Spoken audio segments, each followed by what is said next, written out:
Danger లో Russia అధ్యక్షుడు Putin. ఆయన వెళ్ళేటువంటి ఒక హెలికాప్టర్ టార్గెట్ చేస్తూ డ్రోన్ తో దాడి చేసింది ఉక్రెయిన్. బార్డర్ ప్రాంతమైనటువంటి కుర్స్క్ అనేటువంటి ఒక ఏరియాలోకి ఆయన వెళ్తూ ఉండగా ఈ ప్రమాదం జరిగింది. కుర్స్క్ అనేటువంటి ఆ ప్రాంతాన్ని సందర్శించడార్థం వెళ్తున్నటువంటి పుతిన్ వెళ్ళేటువంటి ఆ హెలికాప్టర్ మార్గంలో ఉక్రెయిన్ డ్రోన్ ఒకటి దూసుకొచ్చింది.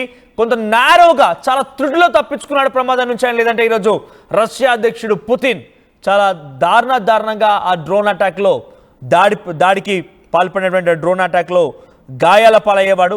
లేదు అనుకుంటే కనుక ఇప్పుడు ఆయన సిచ్యువేషన్ మరోలా ఉండేది. మనం చూడండి ఆర్టీవీ స్క్రీన్ పైన ఆ ఫైల్ దృశ్యాలు, గతంలో ఉక్రెయిన్ డ్రోన్ అటాక్కి పాల్పడిన ఫైల్ దృశ్యాలు అన్నీ కూడా.